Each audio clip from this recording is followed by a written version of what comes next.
ஒரு வாக்குத்தத்தமான ஒரு வசனத்தை நான் வாசிக்க விரும்புகிறேன். ஆகாய் தீர்க்கதரிசியின் புத்தகம் 2வது அதிகாரம் அதனுடைய 19வது வசனத்தை வாசிப்போம். ஆகாய் தீர்க்கதரிசியின் புத்தகம் 2வது அதிகாரம் அதனுடைய 19வது வசனம். களஞ்சியத்தில் இன்னும் விதை தானியம் உண்டோ? திராட்சை செடியும் அத்திமரமும் மாதளம் செடியும் ஒலிவ மரமும் கனி கொடுக்கவில்லையே. நான் இன்று முதல் உங்களை ஆசீர்வதிப்பேன் என்று சொல்லுகிறார் என்றான். அல்லேலூயா. அல்லேலூயா. நாம் வாசிக்க கேட்ட இந்த பகுதி சிறையிருப்பிலிருந்து திரும்பி வந்த யூத ஜனங்களுக்கு கர்த்தர் வாக்குத்தத்தமாக கொடுத்த ஒரு வார்த்தை தான் இந்த வார்த்தை. இன்று முதல் நான் உங்களை ஆசீர்வதிப்பேன். அல்லேலூயா. ஜனங்கள் சிறையிருப்பில் இருந்தார்கள். தேவன் சிறையிருப்பிலிருந்து அவர்களை விடுவித்து அவருடைய சொந்த தேசத்திற்கு கொண்டு வந்து தேவனுடைய ஆலயம் கட்டப்படவும் நகரங்கள் கட்டப்படவும் தேசம் மறுபடியும் தன்னுடைய ஸ்தானத்திலே ஸ்தாபிக்கப்படவும் தேவன் அவர்களை கொண்டு வந்தார்.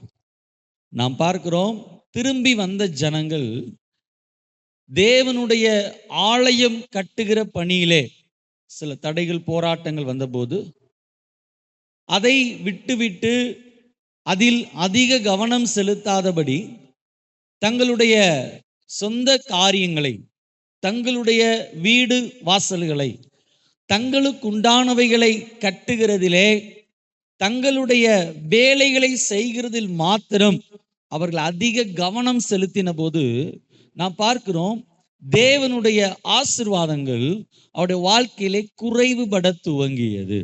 அல்லேலூயா.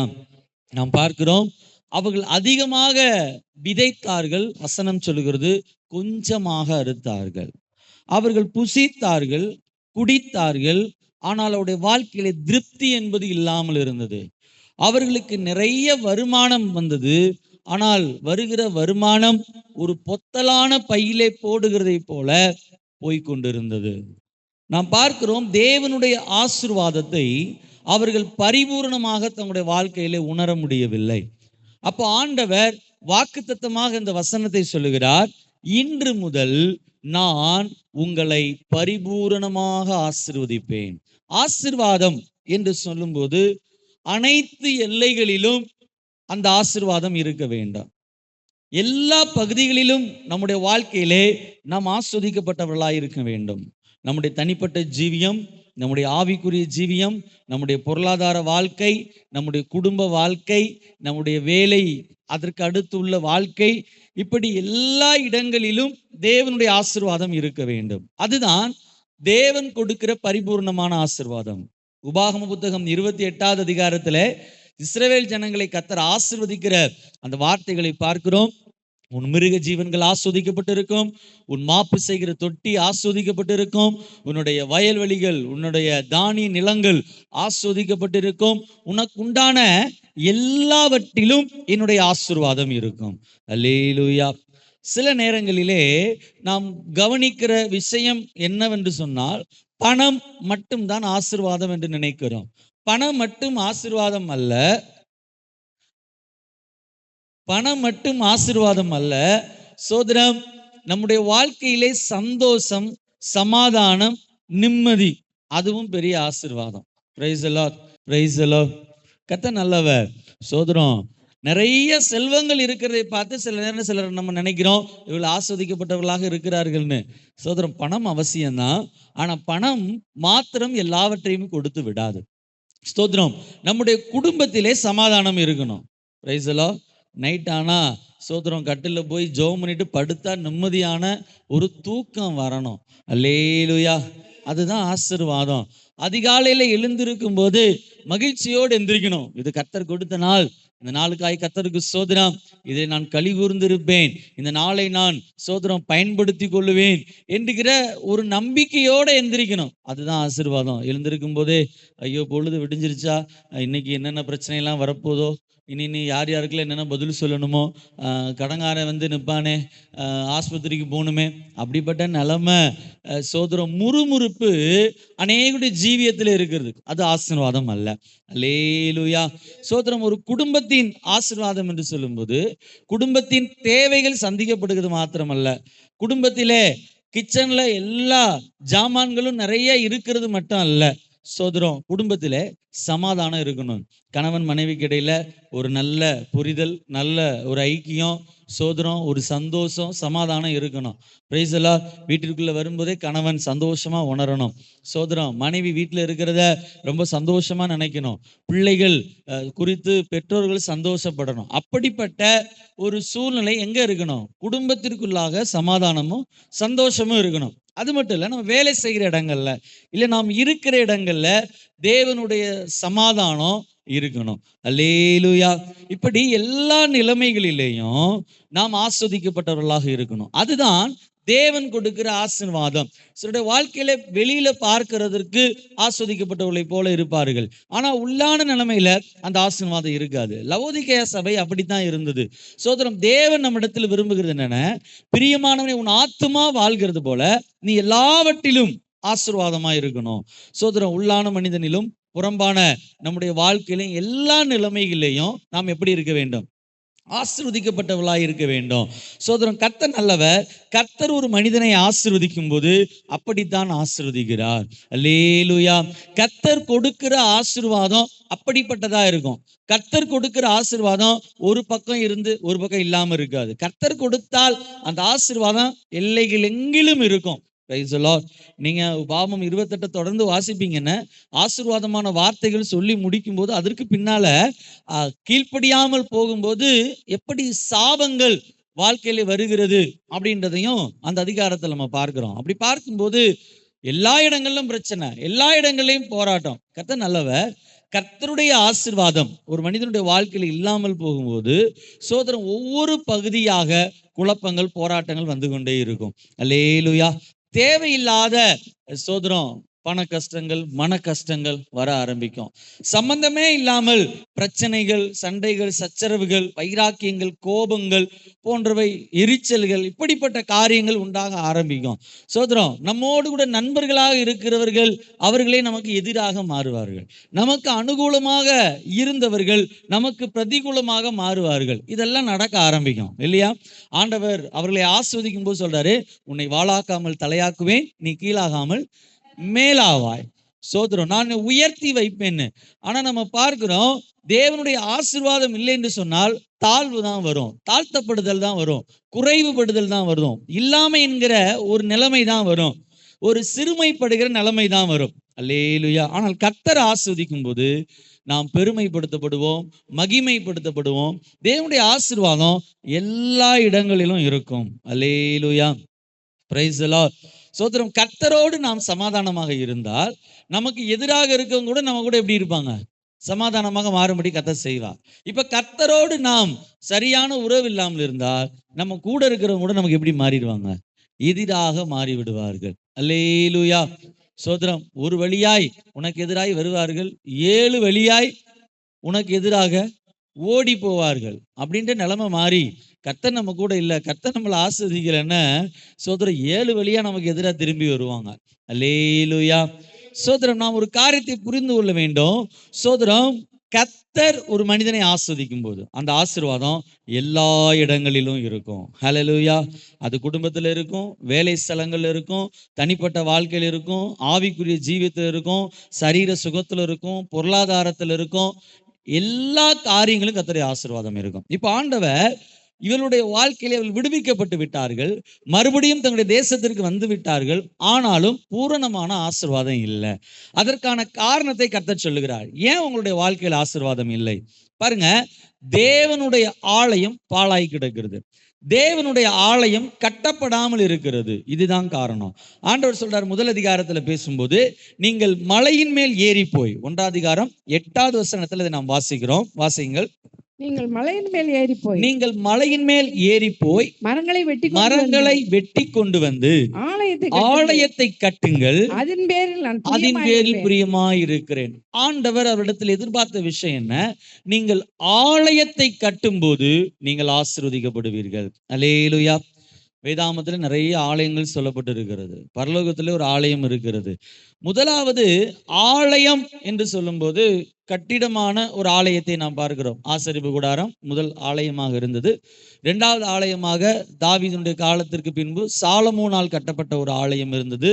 மூன்றாவது ஆலயமாக சாலமோனால் கட்டப்பட்ட ஆலயம் இடிக்கப்பட்ட போது சிறையிருப்பில் இருந்து செருபாபேலுடைய தலைமையிலே வந்து மறுபடியும் இப்பொழுது ஒரு ஆலயத்தை கட்டி கொண்டிருக்கிறார்கள். நாம் பார்க்கிறோம். பிற்கால நாட்களிலே இந்த ஆலயமும் சோதரம் தீட்டுப்படுத்தப்பட்ட போது நாம் கவனிக்கிறோம், சுத்திகரிக்கப்பட்டு ஏரோதுடைய காலத்திலே ஒரு ஆலயம் கட்டப்பட்டது. அந்த ஆலயமும் சோதரம் இடிக்கப்பட்டது. சோதரம் நாம் கவனிக்கிறோம், ஆண்டவர் சோதரம் கடைசியா சொல்லும்போது தன்னுடைய சரீரத்தை ஆலயத்திற்கு ஒப்பாக சொன்னார். அல்லேலூயா. சோதரம் இந்த ஆலயத்தை சோதரம் இடித்து போடுங்கள், 3 நாளைக்குள்ளே கட்டுவேன் என்று சொல்லி இயேசு கிறிஸ்து தன்னுடைய சரீரமாகிய ஆலயத்தை குறித்து சொன்னார். அதே போல இன்றைக்கு முதலாவது சோதரம் நாம் ஒவ்வொருவரும் யாராக இருக்கிறோம்? ஆலயமாக இருக்கிறோம். வசனம் சொல்லுகிறது, நீங்கள் தேவனுடைய ஆலயமாய் இருக்கிறீர்கள் என்றும் தேவனுடைய ஆவி உங்களில் வாசமாய் இருக்கிறார் என்றும் நீங்கள் அறியாதிருக்கிறீர்களா? அப்போ தேவனுடைய ஆலயம் கட்டப்படும் போது நாம் ஆசீர்வதிக்கப்படுவோம். அல்லேலூயா. அப்ப தேவனுடைய ஆலயம் என்பது என்ன? முதலாவது நான் தான் தேவனுடைய ஆலயம், நாம் தான் தேவனுடைய ஆலயம். நமக்குள்ளாக இயேசு வாசம் பண்ண விரும்புகிறார். மகிமை நம்பிக்கையாக கிறிஸ்து இருக்கிறார். பரிசுத்த ஆவியானவரை இந்த மட்பாண்டங்களில் பெற்றிருக்கிறோம். அப்ப முதல் ஆலயம் யார்தான்? நான் தான் தேவனுடைய ஆலயம். ஹல்லேலூயா. சோத்ரம். அப்போ என்னுடைய ஆலயம் எப்படிப்பட்டதாக இருக்கிறது? ஆண்டவராக இயேசு கிறிஸ்து தேவாலயத்திற்கு சென்ற போது அங்கே காசுக்காரர்களையும் புறா விற்கிறவர்களையும் தேவனுடைய வீட்டை வியாபார வீடாக்கினவர்களையும் பார்த்தபோது கயிற்றினாலே ஒரு சவுக்கை உண்டு பண்ணி காசுக்காரர்களை அடித்து துரத்தி அவருடைய பலகையெல்லாம் கவிழ்த்து போட்டு தேவாலயத்தை என்ன செய்தார் என்று வசனம் சொல்லுகிறது? சுத்திகரித்தார். அல்லேலூயா. முதலாவது நம்முடைய ஆலயம் கட்டப்பட வேண்டும். சோதரம், இன்றைக்கு அநேகருடைய ஆலயம் இடிக்கப்பட்டதாக இருக்கிறது. Price the Lord. நாம் பார்க்கிறோம், இடிக்கப்பட்ட ஆலயம் நேபுகாத் நேச்சாரினாலே சோதரம் இடிக்கப்பட்ட அந்த ஆலயத்தை சோதர செருபாபேலுடைய தலைமையிலே மறுபடியும் இந்த ஜனங்களை கொண்டு கர்த்தர் கட்ட வைத்தார். சோதரம் அதை கட்டின பின்பாடுதான் அவருடைய வாழ்க்கையிலே தேவனுடைய ஆசீர்வாதம் பரிபூர்ணமாக வெளிப்பட ஆரம்பித்தது. அல்லேலூயா. இந்த காலவேளையில் நாம் கட்ட வேண்டிய முதல் ஆலயம் என்னென்ன? நம்முடைய சரீரம், நம்முடைய தனிப்பட்ட வாழ்க்கை, நமக்குள்ளாக இருக்கிற அந்த ஆலயத்தை நாம் கட்ட வேண்டும். அல்லேலூயா. சோதரம், தேவன் தங்குகிற ஒரு சோதரம் வாசஸ்தலமாக நம்முடைய சரீரம் இருக்க வேண்டும். நம்முடைய சரீரத்தில் தேவன் தங்கக்கூடாதபடிக்கு பாவமாக, அசுத்தமாக, அக்கிரமமாக ஒரு காரியமும் இருக்கக்கூடாது. நம்முடைய சிந்தையிலே, வார்த்தையிலே, செயலிலே, நடக்கையிலே ஒரு காரியமும் இருக்கக்கூடாது. தேவனுடைய ஆவியானவர் நம்மில் தங்கியிருக்கத்தக்க ஒரு பரிசுத்தமான ஒரு ஸ்தலமாக நம்முடைய ஜீவியம் என்ன செய்யப்பட வேண்டும்? காக்கப்பட வேண்டும். ஹல்லேலூயா. முதலாவது நம்முடைய ஆலயம், நம்முடைய சரீரமாகிய ஆலயம் சுத்திகரிக்கப்பட்டதாக, கட்டப்பட்டதாக இருக்க வேண்டும். அல்லேலூயா. நம்முடைய சரீரத்தில் நமக்குள்ளாக பரிசுத்த ஆவியானவர் வசிக்க வேண்டும். மகிமை நம்பிக்கையாக கிறிஸ்து நமக்குள் இருக்க வேண்டும். அன்பிலே, பரிசுத்தத்திலே, உண்மையிலே, கீழ்ப்படிதலே கிறிஸ்து நம்மில் பூரணர் ஆகும்படி நமக்குள்ளே வளர்ச்சி இருக்க வேண்டும். அல்லேலூயா. அப்படி நம்முடைய தனிப்பட்ட வாழ்க்கையின் ஆலயம் கட்டப்படும் போது ஆண்டவர் நம்முடைய எல்லைகள் முழுவதும் நம்மை ஆசீர்வதிப்பார். அல்லேலூயா. நமக்குள்ள கோபங்களும், எரிச்சல்களும், பொறாமைகளும், வன்மங்களும், அசுத்தங்களும், விக்கிரகாரங்களும், விபச்சாரங்களும், வேசித்தனங்களும், காம விகாரங்களும், துர் இச்சைகளும், சோதர இப்படி மாம்சத்திற்கு ஏதுவான காரியங்கள் நம்முடைய சிந்தைகளோ, எண்ணங்களோ, செயல்களோ, நடக்கையில இருக்கிற பட்சத்துல தேவனுடைய ஆசீர்வாதத்தை நாம் பரிபூர்ணமாக நம்முடைய எல்லைகளை என்ன செய்ய முடியாது? உணர முடியாது. அல்லேலூயா. இந்த கால வேளையிலே தகர்க்கப்பட்ட பலிபீடங்கள் நம்முடைய தனிப்பட்ட வாழ்க்கையிலே சப்பனிடப்பட பூரணப்பட வேண்டும். சோத்திரம், ஒழுங்கில்லாத காரியங்கள், அக்கிரமமான காரியங்கள் நம்முடைய ஜீவியத்திலே ஒழுங்குபடுத்தப்பட வேண்டும். அல்லேலூயா. நம்முடைய தனிப்பட்ட வாழ்க்கை என்கிற அந்த ஆலயம் பரிசுத்தமானதாக கட்டி எழுப்பப்பட வேண்டும். அல்லேலூயா. சோதரம், இது முதல் விஷயம். ரெண்டாவது விஷயம் என்னன்னு கேட்டா, இன்றைக்கு ஆண்டவர் சொல்லி இருக்கிற வாக்குத்தத்தம், என் சபையை கட்டுவேன், பாதாளத்தின் வாசல்கள் அதை மேற்கொள்ளுவதில்லை. அப்படியானால் என்ன? இந்த உலகத்திலே ஆண்டவர் சபையை வைத்திருக்குதுடைய நோக்கமே, சோதரம், சபை இன்னும் பரிபூர்ணம் அடையல, கட்டப்படுகிறது, பூர்த்தியாகல, அந்த பணி நடந்து கொண்டே இருக்கிறது. அந்த பணியை செய்வதற்கு தான் கர்த்தர் யாரை வைத்திருக்கிறார்? நம் ஒவ்வொருவரையும் வைத்திருக்கிறார். ஹல்லேலூயா. அப்படின்னு சொன்னால் என்ன? சோதரம், ஊழியம் செய்ய வேண்டும். ஹல்லேலூயா. தேவனுடைய ஆசீர்வாதம் உங்களுடைய வாழ்க்கையிலே பூரணப்படணும் அப்படின்னு சொன்னா, நீங்கள் ஒவ்வொருவரும் கர்த்தருக்கென்று ஊழியம் செய்யணும். எத்தனை பேர் ஆமென் சொல்றீங்க? ஹல்லேலூயா. வசனம் சொல்லுகிறது, பிதாவாகிய தேவனுக்கு முன்பாக நாம் எப்படி ஏற்படுத்தப்பட்டிருக்கிறோமாம்? ராஜாக்களும் ஆசாரியர்களுமாய் ஏற்படுத்தப்பட்டிருக்கிறோம். நம் ஒவ்வொருவருக்குள்ளாகவும் அந்த அபிஷேகம், அந்த அழைப்பு, தெரிந்து கொள்ளுதல் கொடுக்கப்பட்டிருக்கிறது. பழைய ஏற்பாட்டு நாட்கள்ல ஆசாரியன், பிரதான ஆசாரியன் இவர்கள் மட்டும்தான் தேவாலயத்திற்குள்ள போய் ஆராதனை செலுத்த முடியும், பலி செலுத்த முடியும், தூபம் காட்ட முடியும். ஆனால் புதிய ஏற்பாட்டு விசுவாசிகள் ஒவ்வொருவருக்கும் அந்த பாக்கியம் கொடுக்கப்பட்டிருக்கிறது. என்ன அந்த பாக்கியம்? நாம் எல்லாரும் கிறிஸ்துவின் ரத்தத்தை கரங்களை ஏந்தினவர்களாக, சோதரம், அந்த திரைக்குள்ளாக பிரவேசிக்கிற கிருபாசனத்தண்டை நெருங்கக்கூடிய பாக்கியத்தை பெற்றிருக்கிறோம். சோதரம், ஒரு ஆசாரியன் பரிந்து பேசி மத்தியஸ்த ஊழியம் செய்கிறதை போல, பிரதான ஆசாரியராக கிறிஸ்து பரலோகத்திலே மத்தியஸ்த ஊழியம் செய்கிறதை போல, அதே பரிந்து பேசுகிற ஊழியத்தை செய்கிற பாக்கியம் நமக்கு கொடுக்கப்பட்டிருக்கிறது. அல்லேலூயா. இந்த உலகத்தை நாம் எதற்காக ஏற்படுத்தப்பட்டிருக்கிறோம் என்று சொன்னால், தேவனுடைய ஊழியத்தை செய்யும்படி நாம் ஏற்படுத்தப்பட்டிருக்கிறோம். எத்தனை பேர் ஆமென் சொல்றீங்க? கர்த்தர் நல்லவர். இந்த புதிய ஏற்பாட்டு சபை கட்டப்படுகிற பணியிலே, ஊழியத்திலே பல நிலைமைகள், ஸ்தானங்கள் இருக்கிறது. கர்த்தர் சிலரை விசேஷமாக கிருபை வரங்களை கொடுத்து, ஊழிய வரங்களை கொடுத்து, ஆவின் வரங்களை கொடுத்து, சோதர ஒவ்வொரு ஸ்தானங்களே சிலரை ஏற்படுத்துகிறார். அப்படி முழு நேர அழைப்பை பெற்று ஊழிய வரங்களை பெற்று ஊழியங்கள் செய்கிறவர்கள் உண்டு. அவர்களுக்கான பொறுப்புகள் வேற. அப்படி போதர்களாக, அப்போஸ்தலர்களாக, தீர்க்கதரிசிகளாக, சுவிசேஷர்களாக, மேய்ப்பர்களாக அநேகர் ஏற்படுத்தப்படுவதை பார்க்கிறோம். ஊழியத்திலே சில ஆளுகைகளும் இருக்கிறது. சோதரம், சபையிலே சோதரம் புத்தி சொல்லுகிறது, மற்ற காரியங்கள், சபைக்கு எடுத்த ஊழியங்கள், விசாரிக்கிறது, இப்படிப்பட்ட ஊழியங்கள் இருக்கிறது. அதே நேரத்தில் ஆவியின் வரங்கள் என்கிற நிலைமையிலே யாரெல்லாம் அபிஷேகம் பண்ணப்பட்டிருக்கிறார்களோ அவர்களையும் கர்த்தர் என்ன செய்கிறார்? விசேஷமாக பயன்படுத்துகிறார். ஹல்லேலூயா. அபிஷேகம், பரிசுத்தாவின் அபிஷேகம் என்று கொடுக்கப்படும் போது அது பாஸ்டர்களுக்கானது அப்படின்னு கொடுக்கப்படல. சோதரம், பழைய ஏற்பாட்டிலே சிலர் தான் அப்படி அபிஷேகம் பண்ணப்பட்டாங்க. தேவனால் தெரிந்து கொள்ளப்பட்டு எண்ணெயினால் பரிசுத்தாவில் நிரப்பப்பட்டவர்கள் யாரு? ஆசாரியர்கள் அபிஷேகம் பண்ணப்பட்டார்கள், தீர்க்கதரிசிகள், ராஜாக்கள், இப்படிப்பட்டவர் தான் அபிஷேகம் பண்ணப்பட்டாங்க. ஆனா புதிய ஏற்பாட்டில நம் எல்லாருமே பரிசுத்தாவினால் அபிஷேகம் பண்ணப்பட்டிருக்கிறோம். பரிசுத்தாவி நமக்கு அபிஷேகம் பண்ணப்பட்ட நோக்கம் என்ன தெரியுமா? நாம் ஒவ்வொருவரும் தேவனுடைய ஊழியத்தை செய்ய வேண்டும். ஹல்லேலூயா. Price the Lord. ரட்சிக்கப்பட்டிருக்கிற நாம், அபிஷேகம் பெற்றிருக்கிற நாம் கர்த்தருக்கு என்ன செய்ய வேண்டும்? ஊழியம் செய்ய வேண்டும். அபிஷேகம் பெற்றிருப்பது சோத்திரம், நாம் நம்முடைய தனிப்பட்ட காரியங்களுக்காக ஜெபிக்கவும், ஆராதிக்கவும், நாம் பலனடையவும் மாத்திரமல்ல.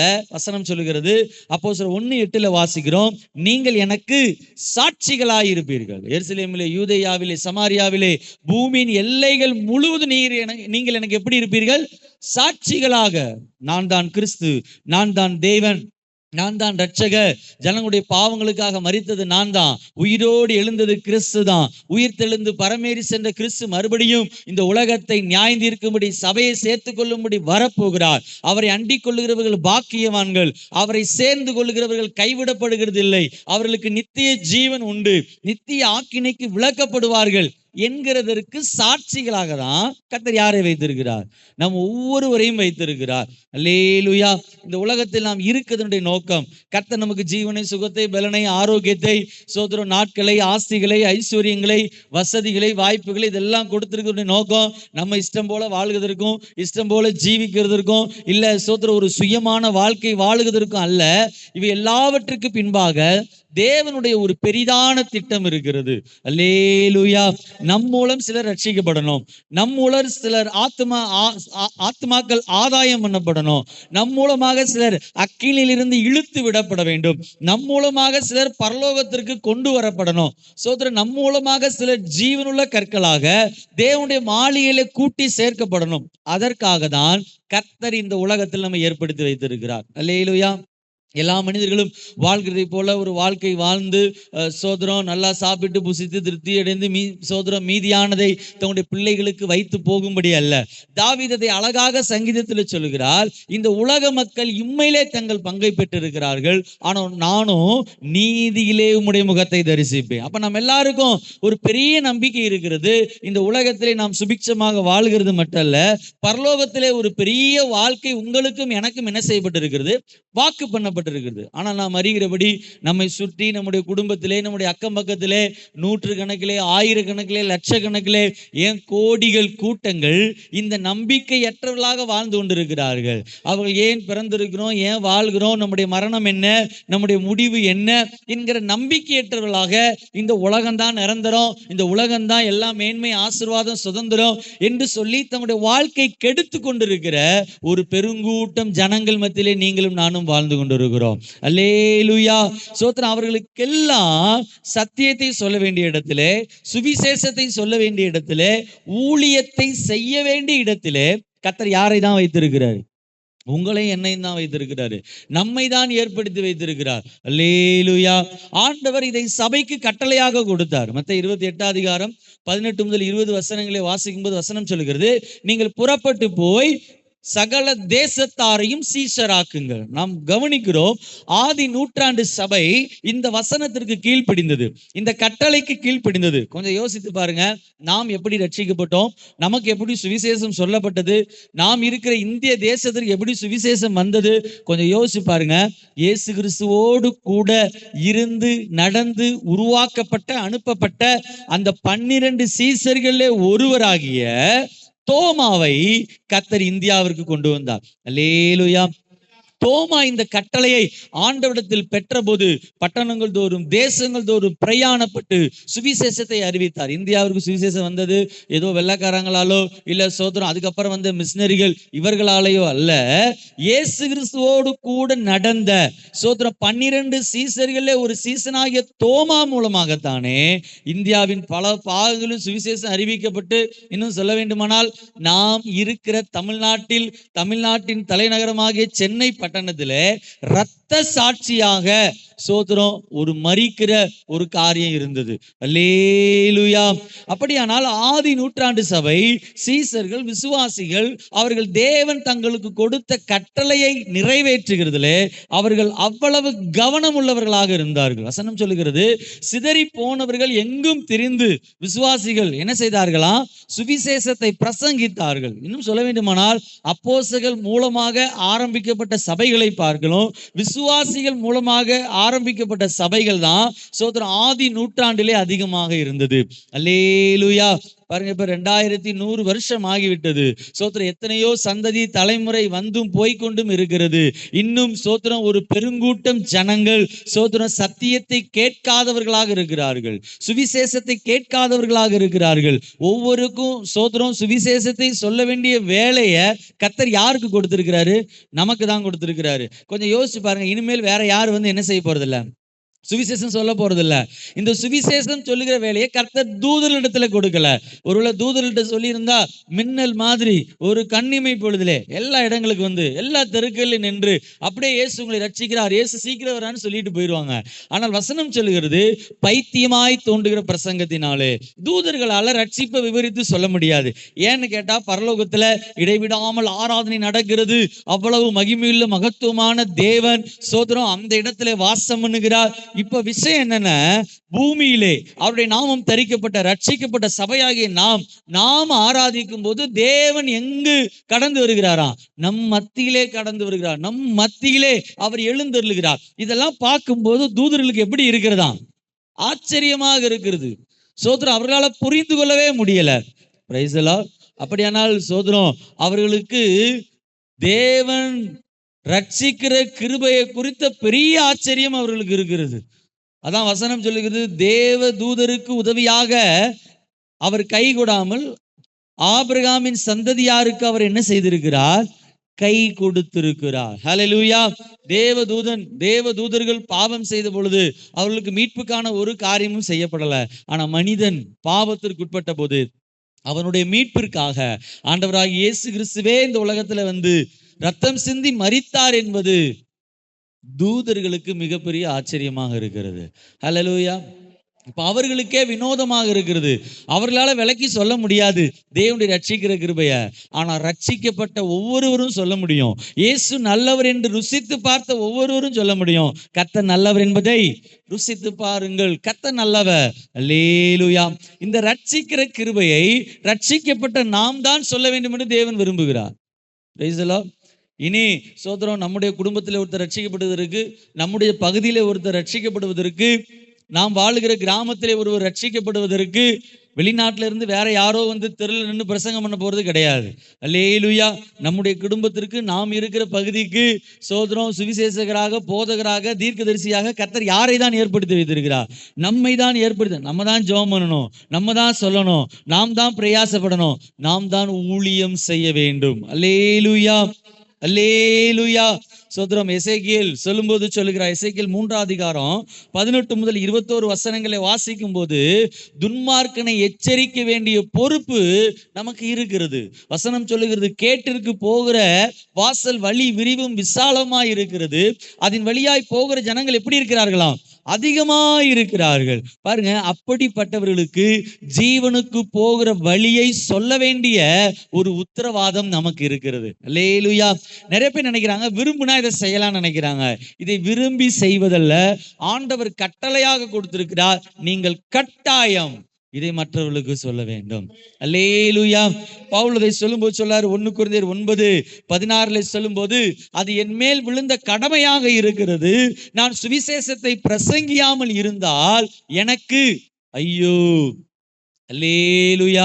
நியாய தீர்ப்பின் நாளிலே சோதரம், நம்மோடு கூட இருந்தவர்கள், நம்மோடு கூட பழகினவர்கள், நம்முடைய வீட்டில் உள்ளவர்கள், சோதரம் நம்முடைய அக்கம் பக்கத்தில் இருந்தவர்கள், நம்மோடு வேலை செய்தவர்கள், படித்தவர்கள், அவர்கள் நமக்கு எதிராக நின்று சொல்லக்கூடாது, ஆண்டவரே இந்த சகோதரி, இந்த சகோதரன், இவர்கள் கூட தான் இருந்தேன், இவர்கள் கூட தான் படித்தேன், இவர்கள் கூட தான் வேலை பார்த்தேன், இவர்கள் கூடலாம் பேசியிருக்கேன், இவரெல்லாம் எனக்கு நண்பர்கள் தான், ஆனா ஒரு நாள் கூட இவங்க ஆண்டவரே உம்மை பற்றி என்ன செய்யல, சொல்லவே இல்லை அப்படின்னு சொல்ற நிலைமை, உங்களை குற்றப்படுத்துற நிலைமை, அவருடைய ரத்தப்பழி நம்ம மேல சுமர்ற நிலைமை யாருக்கு வரக்கூடாது. அல்லேலூயா. அப்படியானால் தேவனுடைய ரட்சிக்கிற கிருபையை உணர்ந்த, அனுபவித்த, ரட்சிக்கப்பட்ட நாம் அந்த ரட்சகரை ஒவ்வொருவருக்கும் சொல்லணும். Price the Lord. இயேசு நல்லவர்ன்றதை சொல்லணும், இயேசு சுகமாக்குறவன்றதை சொல்லணும், இயேசு கிறிஸ்து ரட்சிக்கிறவர், விடுவிக்கிறவர், நித்திய ஜீவனை அருளுகிறவர் அப்படின்றத நாம் ஒவ்வொருவருக்கும் சொல்லணும். Price the Lord. இதற்கு விசேஷமான அபிஷேகமோ கிருபையோ வரமோ இல்ல ஒரு அனுபவமோ அவசியம் இல்லை. சோதரம், ரட்சிக்கப்பட்ட அடுத்த வினாடியே அவர் சொல்ல முடியும் இயேசு நல்லவர் என்பதை. Alleluia. Praise the Lord, praise the Lord, hallelujah. பல நேரங்கள்ல சபை எப்படி வளருகிறது அப்படின்னு கேட்டா, யானை குட்டி போடுற மாதிரி வளருது. யானை குட்டி போடுறதுக்கு 2 வருஷம் கிட்டத்தட்ட ஆயிடும். 20 24 மாதங்கள் வரைக்கும் ஆயிரும். குட்டியா பிறக்கிற யானை அது பெருசா வளர்ந்து அப்புறம் தான் என்ன செய்யுது, ஒரு குட்டி என்னது. அதுவும் எத்தனை குட்டி தான் போடும் யானை? ஒரே ஒரு குட்டி. அதில் 2 கிண்டு போட்டால் அது பெரிய அதிசயம். ஒரு குட்டி போடுறதுக்கு எத்தனை வருஷம் ஆகுது? அது உருவாக்கப்பட்ட விதம், அது அதனுடைய தனித்தன்மை. இப்போ நிறைய நேரங்களில் சபையில் விசுவாசிகள் பயன்பட வேண்டும், எப்படி பயன்படுத்தப்பட வேண்டும் என்று சபை நினைக்கிறது அப்படின்னு சொன்னால், அந்த சபைக்குள்ளே வந்து அவர் கொஞ்சம் கொஞ்சமாக வளர்ந்து அவர் பெரிய ஆளாகி அதுக்கப்புறம் தான் அவர் என்ன செய்யணும், ஊழியம் செய்யணும். பிரைஸ் தி லார்ட் அப்படின்ற மாதிரி சபை நினைக்குது. அதனால தான் சபையில் இன்றைக்கு வருஷத்திற்கு ஒரு ஆத்மா வந்தால் அது ஒரு பெரிய விஷயமா இருக்கு. Price the Lord. அப்படின்னா என்ன? சபை இது யானை குட்டி போடுற மாதிரி தான். Price the Lord. ஆனால் ஒன்று இருக்கு, முயல். முயல் அது குட்டி போடும். அது ஒரு குட்டி இல்லை, அதுக்கு கணக்கே கிடையாது, நிறைய குட்டிகளை போடும். இப்படி தான் ஆஸ்திரேலியா அந்த கண்டம் அது கண்டுபிடிக்கப்பட்ட போது ஆஸ்திரேலியா கண்டத்தில் நிறைய புல்வெளிகள் உண்டு, ஆனால் மிருகங்கள் ரொம்ப கம்மி. உடனே என்ன பண்ணாங்களாம், கொஞ்சம் முயல்களை கொண்டு போய் எங்கே விட்டாங்களாம், ஆஸ்திரேலியாவில் விட்டாங்க. கொஞ்சம் வருஷங்கள் ஆனப்போ அதை கட்டுப்படுத்த முடியாத அளவிற்கு ஆஸ்திரேலியா முழுவதுமாக முயல்களுடைய ஆதிக்கம் தான் இருந்துச்சான். இன்னைக்கு சபை எப்படி வளரணும் தெரியுமா? யானை குட்டி போடுற மாதிரி வளரக்கூடாது, முயல் குட்டி போடுற மாதிரி வளரணும். Price the Lord. ஆத்துமாக்கள் ஆதாயம் பண்ணப்பட வேண்டாம், சுவிசேஷத்தை சொல்லணும். சுவிசேஷம் சொல்வது என்பது நம் மீது விழுந்த கடமை. எப்படி ஜனங்கள் ரட்சிக்கப்படுவார்கள், எப்படி ஜனங்கள் சபையிலே சேர்க்கப்படுவார்கள்? அவர்கள் சுவிசேஷத்தை கேட்க வேண்டும். எப்படி கேட்பார்கள்? ஒருத்தர் சொல்லணும், அவர்கள் அனுப்பப்படணும்.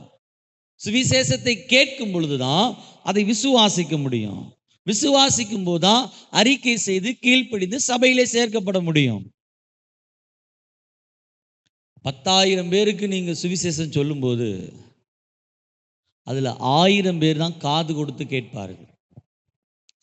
அந்த 1000 பேர்ல ஒரு 100 பேர் தான் நீங்கள் சொல்லுகிறதை விசுவாசிப்பார்கள். அந்த விசுவாசிக்கிற 100 பேரிலே ஒரு 10 பேர் தான் கீழ்ப்படிந்து அறிக்கை செய்து சபைக்கு வருவார்கள். அந்த 10 பேர்ல ஒருத்தர் தான் நிலைத்து நிற்பார்கள். அப்ப ஒருத்தர் சபையிலே நிறுத்தப்படுவதற்கு எத்தனை பேருக்கு சுவிசேஷம் சொல்லப்பட வேண்டியிருக்கிறது? 10,000 பேருக்கு சொல்லப்பட வேண்டியிருக்கிறது. அல்லேலூயா. நம்ம என்ன நினைக்கிறோம், நம்ம சொன்ன உடனே வந்துடணும். நான் கூப்பிட்டேன் பாஸ்டர், சொன்னேன் பாஸ்டர், அவங்க கேட்கல. அவங்க கேட்கிற வரைக்கும், அவர்கள் விசுவாசிக்கிற வரைக்கும், அவர்கள் கீழ்ப்படுகிற வரைக்கும் அவர்களுடைய காதுகளிலே சுவிசேஷத்தை ஜபத்தோடு சமயங்கள் கிடைக்கும் போது, சமயங்கள் கிடைக்கவில்லையானாலும் சொல்லிக்கொண்டே இருக்க வேண்டும். அல்லேலூயா. சிலர் சொன்ன உடனே கீழ்ப்படிந்து தேவ கிருபையினாலே ரட்சிக்கப்பட்டு வந்துடுவாங்க. சிலருக்கு அப்படி வர முடியாது. ஆமாம், இவங்க இப்படி தான் சொன்னால் கேட்க மாட்டாங்க. அப்படி அல்ல, சொல்ல வேண்டிய இடத்துல நம்ம இருக்கிறோம். ஏன்னு கேட்டால், நம்ம இன்னைக்கு ரட்சிக்கப்பட்டு வந்திருக்கோமே, நம்மள எத்தனை பேர் சொன்ன உடனே அடுத்த நாளே அப்படியே வந்துட்டோமா? நமக்கு பல பேர் சொல்ல வேண்டி இருந்தது, பல முறை சொல்ல வேண்டியிருந்தது. இன்னைக்கு ஆண்டவர் நம்மகிட்ட ஒரு விஷயத்தை பேசுகிறார், இதை செய்யணும்னு. அதை செய்கிறதுக்கு நாம் பல முறை கர்த்தர் நம்ம கூட பேசுகிறார். ஆனால் நம்ம செஞ்சிடறோமா? ஆனால் கர்த்தர் விடுறாரா? மறுபடியும் மறுபடியும் மறுபடியும் மறுபடியும் மறுபடியும் பேசிக்கிட்டே இருக்கிறார். எது வரைக்கும்? நம்மை சரிப்படுத்துகிற வரைக்கும், நாம் கீழ்ப்படுகிற வரைக்கும். Price the Lord. அதுபோல தான் சுவிசேஷம். சுவிசேஷத்தை என்ன செய்யணும்? சொல்லணும், சொல்லிக்கொண்டே இருக்கணும். ஹல்லேலூயா. அவர்களுக்காக ஜெபம் பண்ணிக்கொண்டே இருக்கணும். கர்த்தர் கிரியை செய்வார். பவுல் பிரசங்கித்த பொழுது லீதியாளுடைய உள்ளத்தை பரிசுத்த ஆவியானவர் திறந்தருளினா. நீங்க சொல்லும்போது உள்ளத்தை திறந்தருளுவது யார் தெரியுமா? கர்த்தர் தான். நிறைய பேர் நினைக்கிறாங்க ஆத்மா ஆதாயம் செய்வது என்பது, ஊழியம் செய்வது என்பது அது சபை வேலை, சபை போதகர் வேலை, சபையில் கொஞ்சம் முக்கியமாக இருக்கிறாங்களே அவர்களுடைய வேலை, இந்த சில சகோதரர்கள் சில சகோதரிய வேலை நினைக்கிறாங்க. அப்படி அல்ல, ஒவ்வொருவருடைய வேலை.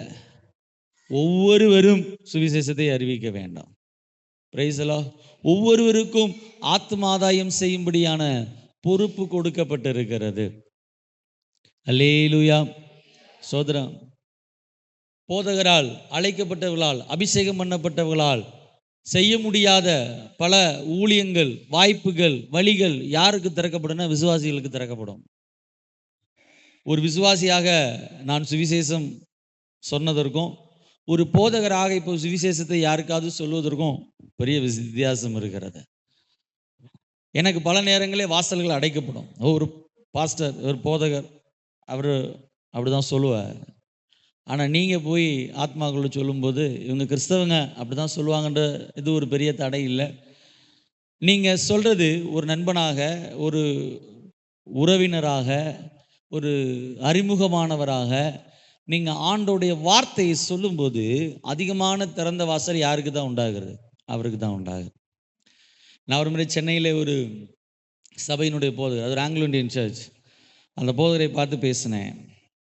ஒரு அம்மாவை அவர் கூப்பிட்டு காமிச்சார் என்கிட்ட. அந்த அம்மாவுடைய வேலை என்னன்னு கேட்டிங்கன்னா, குப்பை கலெக்ட் பண்ணுற வேலை.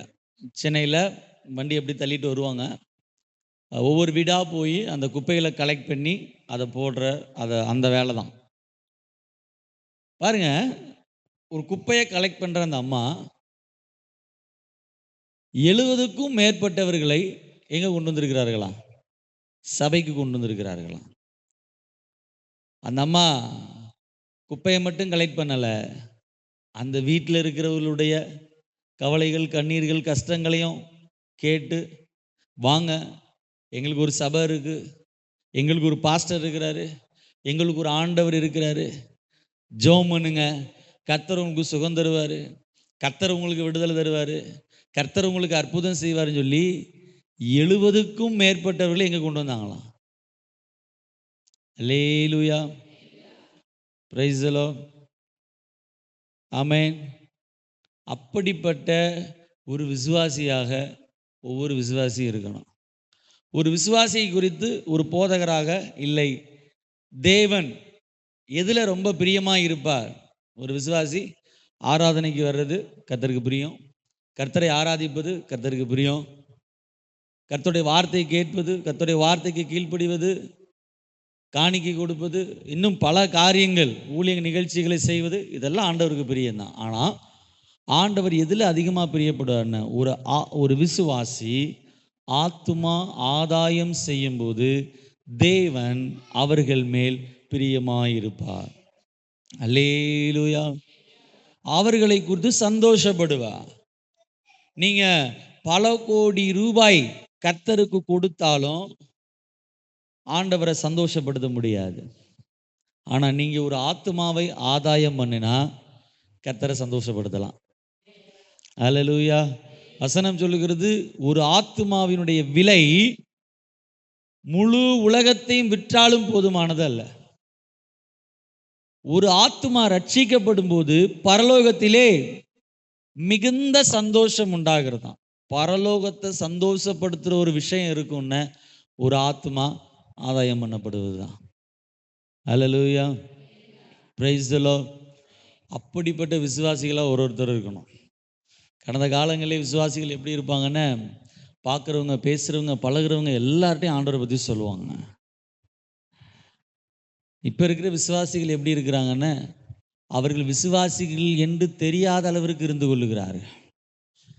ஒரு காலத்தில் ஒரு விசுவாசி ஒரு இடத்துல இருந்தால் தெரியும், அங்கே ஒரு கிறிஸ்தவர் இருக்கிறார், அங்கே ஒரு விசுவாசி இருக்கிறார். ஒரு ஊர் எடுத்துக்கிட்டால் தெரியும், அங்கே ஒரு விசுவாசி இருக்கிறார். சோதரம், அதோடைய வாழ்க்கை, அவருடைய நடக்கை, அவருடைய ஊழியம் மூலமாக அது அடையாளப்படுத்தப்பட்டிருக்கும். ஆனால் இன்றைக்கு நம்ம ஆட்கள் பலரும் மறைந்து இருக்க விரும்புகிறார்கள். விசுவாசி என்று காண்பித்து கொள்ளவே விரும்புகிறதில்லை, விசுவாசி என்று அறிக்கை செய்வதற்கே விரும்புகிறதில்லை. அப்புறம் எப்படி விசுவாசத்தை அறிவிக்க போகிறார்கள்? அல்லேலூயா, வசனம் சொல்லுகிறது, நாம் தேவனுக்கு கணக்கு கொடுக்கிற ஒரு காலம் வரும். கர்த்தர் இந்த உலகத்திலே நம்மை பல இடங்களிலே, ஸ்தானங்களிலே, வேலைகளிலே, காரியங்களை ஏற்படுத்தி இருந்தாலும் கர்த்தர் நம்ம இந்த உலகத்தில் வைத்திருக்கக்கூடிய பிரதானமான நோக்கம், நம் மூலமாக சிலர் ரட்சிக்கப்படணும், நம் மூலமாக சிலர் ஆதாயம் பண்ணப்படணும், நம் மூலமாக சிலர் விடுவிக்கப்படணும். நாம மட்டும் பரலோகத்துக்கு போனால் போதாது, நம்ம கூட சில பேரை பரலோகத்துக்கு கூப்பிட்டு போகணும். எத்தனை பேர் ஆமென்னு சொல்ல முடியும்? அதற்காக தான் கர்த்தர் இந்த உலகத்தில் ஏற்படுத்தி வைத்திருக்கிறார். பிரைஸ் தி லார்ட், ஹல்லேலூயா. நீங்கள் ஊழியம் செய்கிறவர்களாக இருந்தால் உங்களுடைய வாழ்க்கையில், உங்களுடைய எல்லைகள் எங்கிலும் தேவனுடைய ஆசீர்வாதம் பரிபூரணமாக இருக்கும். ஒரு மனிதனுடைய வாழ்க்கை எப்பொழுது பூரணப்படுகிறதுன்னா, அவர் ரட்சிக்கப்படுகிறது, அபிஷேகம் பண்ணப்படுகிறதோடு கூட அல்ல, அவர்கள் ஊழியம் செய்ய ஆரம்பிக்கும் போது. தாவீதை கர்த்தர் ஒரு பெரிய ராஜாவா உயர்த்தியிருந்தார். 1 நாளாகமம் 17 முதல் வசனம் சொல்லுகிறது, நான் கேதுரு மரத்தால் செய்யப்பட்ட வீட்டிலே வாசமாயிருக்கையில் தேவனுடைய பெட்டி எங்கே இருக்கிறது? திரையின் கீழ் இருக்கிறது. அவளுடைய எண்ணம் தான் உண்டாச்சு தேவனுக்கு ஆலயம் கட்டணும்னு. ஆண்டவர் சொல்றாரு 10வது வசனத்துல, இப்போதும் கர்த்தர் உனக்கு ஒரு வீட்டை கட்டுவா. தாவீது ஒரு பெரிய ராஜா, அவனுக்கு வேண்டிய ஆஸ்தி ஐஸ்வர்யம் எல்லாம் இருக்கிறது, சுகபோகமாக வாழ முடியும், சம்பூர்ணமாக வாழ்ந்து கொண்டிருக்கிறவன். அவனுக்குள்ள வந்த வாஞ்சை என்ன? தேவனுக்கு ஆலயம் கட்டணும். தேவனுக்கு ஆலயம் கட்டணும்னு சொன்னபோது ஆண்டவனுக்கு ஒரு வாக்குத்தத்தத்தை கொடுக்கிறாரு. உன்னுடைய தலைமுறைகள் ஆஸ்வதிக்கப்பட்டு இருக்கும், உன் சந்ததிகள் ஆஸ்வதிக்கப்பட்டு இருக்கும். அல்லேலூயா. உனக்கு ஒரு வீடு கட்டப்பட்டிருக்கும், உன்னுடைய சிங்காசனம் உறுதிப்படுத்தப்பட்டதாக இருக்கும். ஆண்டவர் சொல்றாரு, நான் சவுலை விட்டு என் கிருபையை விளக்கினது போல சாலமோனை விட்டு என் கிருபை என்ன செய்ய மாட்டேன், விளக்க மாட்டேன் என்று ஆண்டவர் சொன்னார். உன்னுடைய வீடு ஆஸ்வதிக்கப்பட்டு இருக்கும். உன் கண்களுக்கு பின்னால, உன் கண்கள் காணாத தூரத்தில் உள்ள காரியங்களை உனக்கு சொல்றேன். உன்னுடைய சிங்காசனம் உறுதிப்படுத்தப்பட்டு இருக்கும். அல்லேலூயா. காரணம் என்னென்ன? கர்த்தருடைய ஆலயத்தை கட்ட வேண்டும் என்று நினைத்த போது, கர்த்தருடைய ஆலயத்திற்கான அதிகமான பொருட்களை சவதரித்து சம்பாதித்து வைத்ததும் யார் தானா? தாவீது தான். வசனம் சொல்லுகிறது, முதலாவது தேவனுடைய ராஜ்யத்தையும் நீதியும் தேடுங்கள், அப்பொழுது இவையெல்லாம் உங்களுக்கு கூட கெடுக்கப்படும்.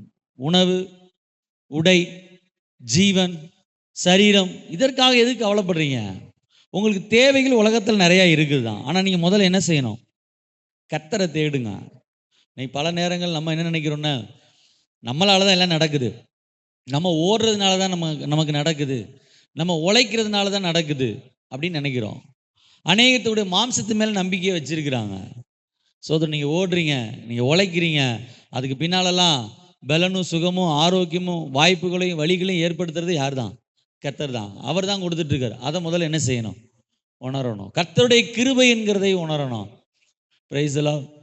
இன்னைக்கு பல வேலை காரியங்களை சொல்லிட்டு கர்த்தருக்கு முதலிடம் கொடுக்காம, கர்த்தருக்கு முக்கியத்துவம் கொடுக்காம, ஆராதனைக்கு வராமல் இருக்கிறதும், ஒவ்வொரு நாளும் ஜோமனாமல் இருக்கிறதும், கர்த்தருடைய வார்த்தையை வாசிக்காமல் இருக்கிறதும், கர்த்தருக்கு கீழ்ப்படியாமல் இருக்கிறதும், முறுமுறுக்கிறவர்களாக இருக்கிறதும், தேவனோடு கூட சரியான உறவில்லாதவர்களாக இருக்கிறதும், இதுதான் இன்னைக்கு பல பிரச்சனைகளுக்கும், குடும்பத்தில் குழப்பங்களுக்கும், வேலைகளில் பிரச்சனைகளுக்கும், வாழ்க்கையில் கஷ்டங்களுக்கும் கடினங்களுக்கும் காரணமாக இருக்கிற எல்லாம் தேவனுக்கு முதலிடம், முன்னுரிமை, முக்கியத்துவம் கொடுக்காதுதான். அல்லேலூயா. வசனம் சொல்லுகிறது, நீங்கள் முதலாவது தேவனுடைய ராஜ்யத்தையும் அவருடைய நீதியையும் தேடுங்கள், அப்பொழுது இவைகளெல்லாம் உங்களுக்கு கூட கொடுக்கப்படும். அல்லேலூயா. Praise the Lord. ஆண்டவர் சொல்ற, ஒருவன் எனக்கு ஊழியம் செய்தால் அவனை பிதாவானவர் கனம் பண்ணுவா. நாம் தேவனுடைய நாமத்தை அறிவிக்கிறதற்கு, சாட்சி பகருவதற்கு நாம் வெட்கப்படுவோமானால், சொல்லாமல் இருப்போமானால், கிறிஸ்துவும் நம்மை குறித்து வெட்கப்படுகிறவராக இருப்பா.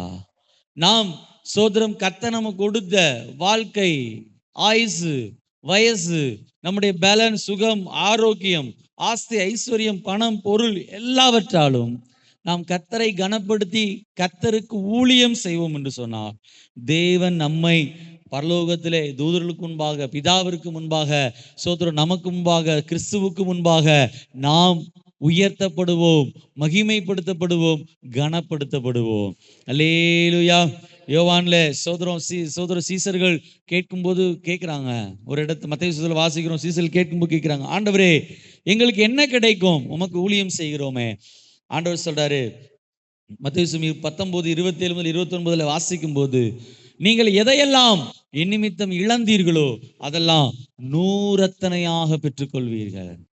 அல்லேலூயா. என் நிமித்தம் சகோதரன், சகோதரி, குடும்பம், தாய், தகப்பன், ஆஸ்தி, ஐஸ்வர்யம் எதை இழந்திருந்தாலும் அதை நீங்கள் எப்படி பெற்றுக்கொள்வீர்கள்? நூறத்தனையாக உங்களுக்கு திரும்ப கிடைக்கும். ஒரு சகோதரி ரட்சிக்கப்பட்டு விசுவாசல வந்தப்போ அவங்க உறவினர்கள்லாம் சொன்னாங்க, நீ நம்ம கடவுளை விட்டுட்டு நீ போயிட்ட, இனி நாங்கள் உன் கூட எந்த ஒட்டும் உறவும் வச்சுக்கிட மாட்டோம், உன் வீட்டில் நல்லது கெட்டது நாங்கள் வரமாட்டோம், நீயாச்சும் பார்த்துக்கோண்டான். இந்த சகோதரி கலங்கினார், கஷ்டப்பட்டார், ஆனால் விசுவாசத்தில் உறுதியாயிருந்தா, கர்த்தரை விடலை.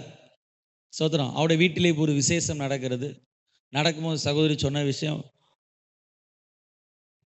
நான் என்னுடைய உறவுகள், என் சொந்த பந்தங்கள்லாம் வந்திருப்பாங்கன்னு சில 100 பேர் தான் வந்திருப்பாங்க, ஆனால் இன்றைக்கு ஆண்டவர் அவர்களெல்லாம் சிலர் நான் இன்னைக்கு இழந்து போனாலும் ஆயிரமான விசுவாச உறவுகளை கத்தனை செய்திருக்கிறார், கொடுத்திருக்கிறார். அல்லேலூயா. சோதரம், ஆண்டவர் நிமித்தம் நீங்கள் ஒன்றை இழந்தா ஆண்டவர் எத்தனை மடங்கு உங்களுக்கு தருவார்? 100 தருவார். மட்டுமல்ல, ஆண்டவர் சொன்னார், நீங்க பரலோகத்தில் நித்திய ஜீவனை சுதந்திரித்து என் கூட என் பக்கத்துல சிங்காசனத்துல உட்கார்ந்து ஆளுகையும் செய்வீங்கன்னு சொன்னார். அல்லேலூயா. ஆண்டவர் ஒருவன் எனக்கு ஊழியம் செய்தால் அவனை பிதாவானவர் கனம் பண்ணுவார். சோதரம், நாம் இந்த உலகத்திலே ஆண்டவருக்கு ஊழியம் செய்கிற நிமித்தம் புறக்கணிக்கப்பட்டோ, சிறுமைப்படுத்தப்பட்டோ, காயப்படுத்தப்பட்டோ, நாம் கஷ்டங்களுக்கோ உட்படுத்தப்படுவோமானால், சோதரம், பரலோகத்திலே நம்முடைய பலன் எப்படி இருக்கிறதா? மிகுதியாக இருக்குது. ஸ்தேவான் இரத்த சாட்சியாக மரித்த போது மனுஷகுமாரன் என்ன செய்தாராம்? எழுந்து நின்று என்ன செய்தார்? வரவேற்றார். அல்லேலூயா.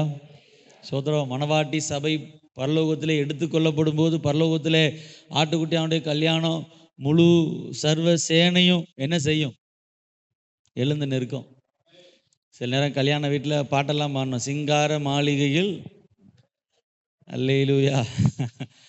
பாருங்க, இப்போ இந்த நம்ம கிறிஸ்தவ திருமணங்கள்ல கல்யாணம் நடக்கும்போது மணப்பெண் அழைத்து வரப்படும் போது எல்லாரும் எழுந்து நிற்க சொல்லுவாங்க. நிறைய பேர் நினைக்கிறாங்க பொண்ணு எப்படி இருக்குன்னு பார்க்குறதுக்காக எழுந்திருக்க சொல்கிறாங்க போல அப்படின்னு. அது அதற்கு அர்த்தம் இல்லை. மாப்பிள்ளையும் சேர்ந்து எழுந்து நிற்பார். யாரை வரவேற்க? இந்த மணப்பெண் வரும்போது எல்லாரும் எழுந்து நிற்கிறதுக்கு காரணம், மணவாட்டியாக ஒரு நாள் சபை என்ன செய்யும்? அப்போ வரவேற்கிறதுக்கு மொத்த பரலோகமும் எல்லாரும் என்ன செய்வார்கள்? எழுந்து நின்று வரவேற்பார். அவ்வளவு கனம் யாருக்கு உண்டு?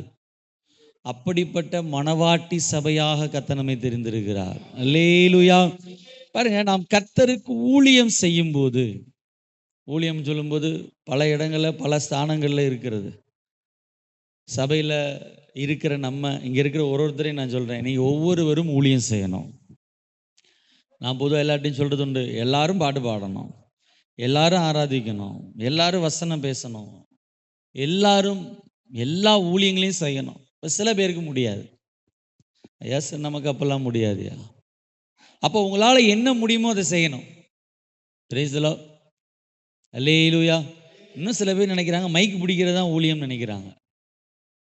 நல்லது தான், மைக் பிடிக்கிறது, பாட்டு பாடுறது, பேசுறது, சொல்கிறது நல்லது, அது ஒரு ஊழியம். ஆனால் சர்ச்சில் சபையை கூட்டுறதும் பெருக்கிறதும் சபையில் துடைக்கிறது என்னது?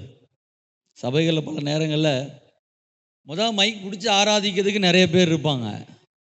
இப்போ ஸ்பெஷல் மீட்டிங் நடக்க போகுது, அதில் தான் பார்க்க போகிறேன். ஆனால் சபை முடிஞ்சு சாப்பாடெல்லாம் போட்டு பாத்திரம் கழுவும் போது ஒருத்தர் இருக்க மாட்டாங்க. கர்த்தர் நல்லவர். நான் என் வாழ்க்கையில் எச்சி தட்டை கழுவுனது சர்ச்சில் தான். ஏன் தட்டு இல்லை, எல்லார் தட்டையும் கழுவுனேன். பாஸ்ட் ஆனதுக்கப்புறம் இல்லை, விசுவாசியாகி சபையில் வந்தப்போ உள்ள சபையில் கன்வென்ஷன் கூட்டம் நடக்குது. 300-400க்கும் அதிகமானவர்கள் கூட்டத்தில் கலந்துருக்கிறாங்க. பயங்கர கூட்டம். பாட்டு பாடும்போது கூட்டம், கொட்டடிக்கிறதுக்கு கூட்டம், ட்ரம் அடிக்கிறதுக்கு சண்டை கூட்டம், எல்லாம் போட்டி போட்டு கூட்டம் நடந்துச்சு.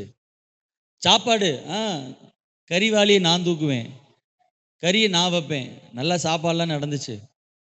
முடிஞ்சதுக்கப்புறம் பார்த்தா தட்டா குமிஞ்சிருச்சு மலை மாதிரி.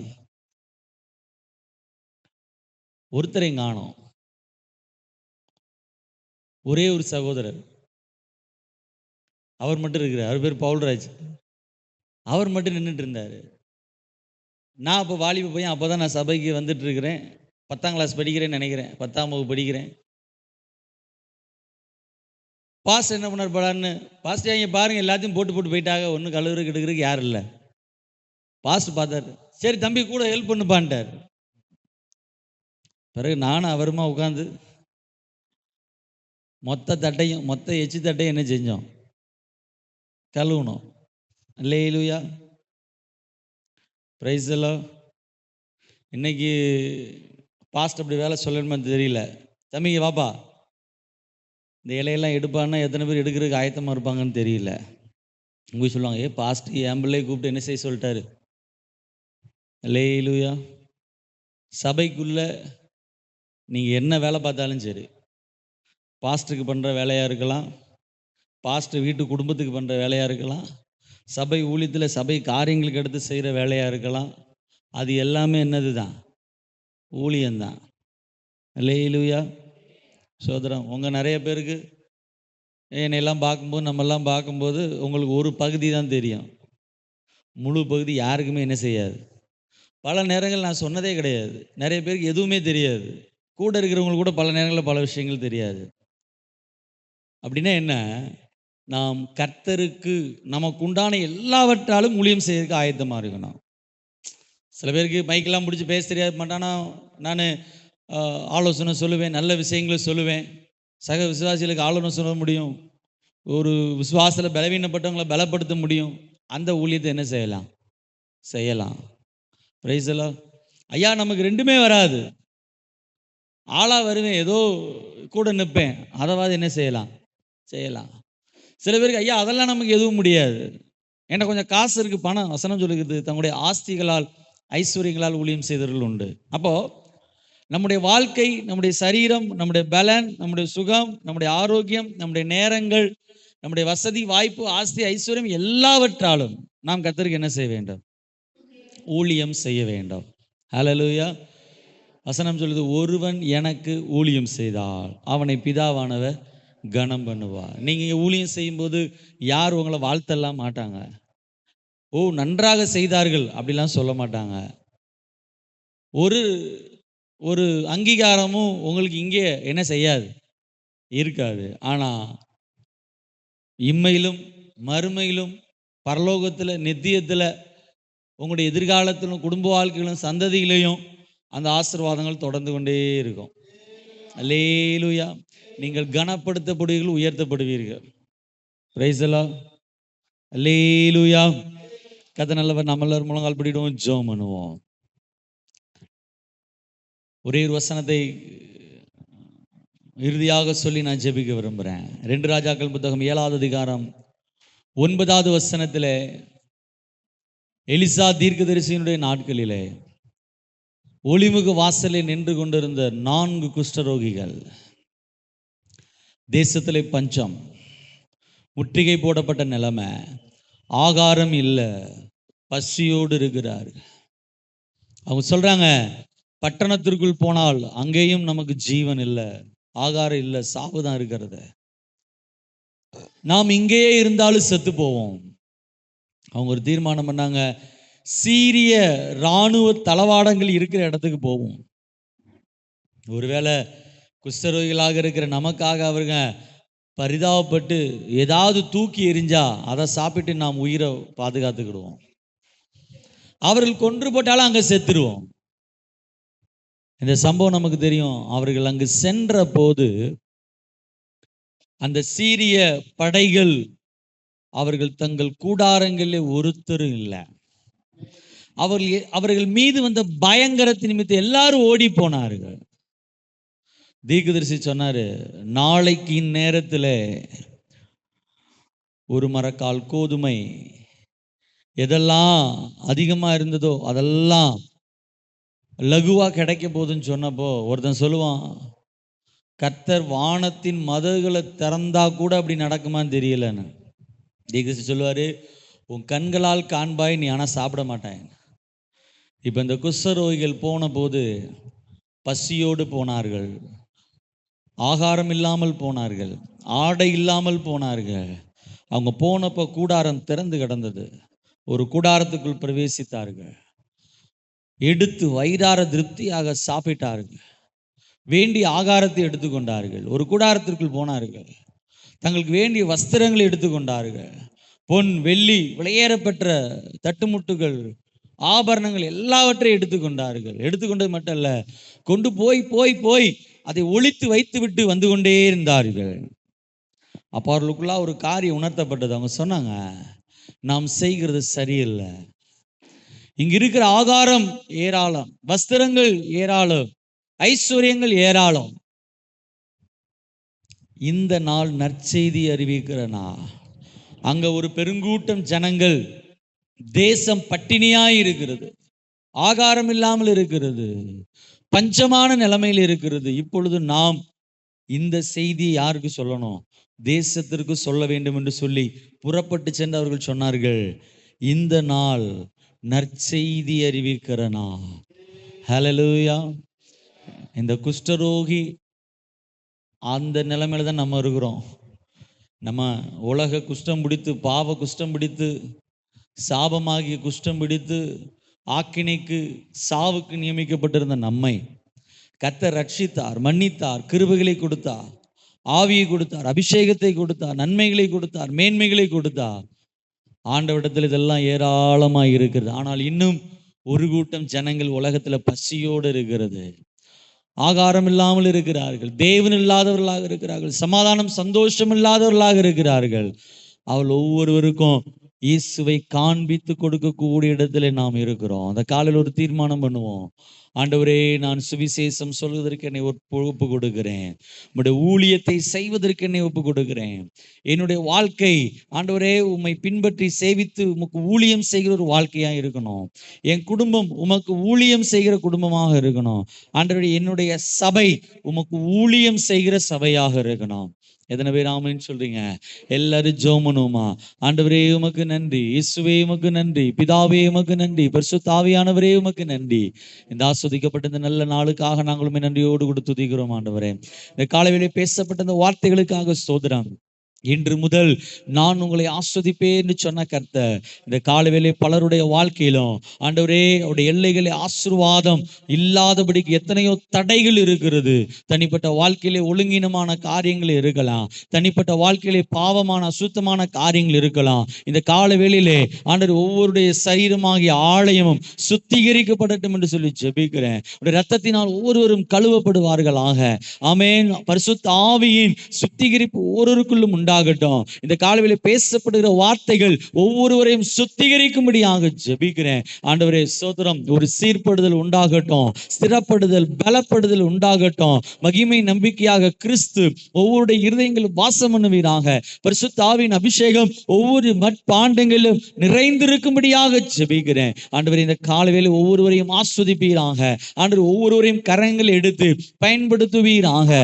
ஆண்டவர்கள் வார்த்தை சொல்லும் போது அவைகள் கிருபை பொருந்தின வார்த்தைகளாக, சாரமுள்ள வார்த்தைகளாக, ரட்சிக்கிற வார்த்தைகளாக, மனம் திரும்ப பண்ணுகிற விசுவாசத்தை உண்டு பண்ணுகிற வார்த்தைகளாக ஒவ்வொரு இடத்திலும் உண்டாகட்டும் என்று ஜெபிக்கிறேன். வார்த்தைகள் சுவிசேஷம் அறிவிக்கப்படும் போது, சொல்லப்படும் போது அற்புதங்களும் அடையாளங்களும் நடக்கும்படியாக ஜெபிக்கிறோம். சுகங்கள் உண்டாகும்படி ஜெபிக்கிறோம். ஆரோக்கியம் உண்டாகும்படி ஜெபிக்கிறோம். கட்டுகள் இருந்து ஜனங்கள் விடுவிக்கப்படும்படியாக ஜெபிக்கிறோம். ஆண்டவரே, ஒவ்வொரு வாழ்க்கையிலும் உடைய கிருபை பெறுவதாக. அப்படி தனிப்பட்ட ஜீவியம், குடும்ப வாழ்க்கை, ஆண்டவருடைய வேலை ஸ்தலங்கள் எல்லாவற்றிலும் தேவனுடைய ஆசீர்வாதம் பரிபூர்ணமாக இருக்க ஜெபிக்கிறேன். இந்த காலை வேளையிலே கர்த்தாவே, நீ ஒவ்வொருவரையும் அப்படியே ஆசீர்வதிக்கிறதற்காக நன்றி. எல்லா துதிகன மகிமை ஒருவருக்கே செலுத்துகிறோம். இயேசு கிறிஸ்துவின் நாமத்தில் ஜெபிக்கிறோம் எங்கள் நல்ல பிதாவே. என் ஆத்மாவே கர்த்தரை ஸ்தோத்திரி, என் முழுதுமே உடைய பரிசுத்த நாமத்தை ஸ்தோத்திரி. என் ஆத்மாவே கர்த்தரை ஸ்தோத்திரி, கர்த்தர் செய்த சகல உபகாரங்களை மறவாதே. ஆமென். நம்முடைய கர்த்தராகிய இயேசு கிறிஸ்துவினுடைய கிருபையும் பிதாவாகிய தேவனுடைய அன்பும் பரிசுத்த ஆவியானவருடைய அந்யோன்யமும் ஐக்கியமும் வழி நடத்துதலும் உங்கள் அனைவரோடும் இருப்பதாக. அல்லேலூயா, அல்லேலூயா, அல்லேலூயா. எல்லாருக்கும் சோதரம், சோதரம், சோதரம்.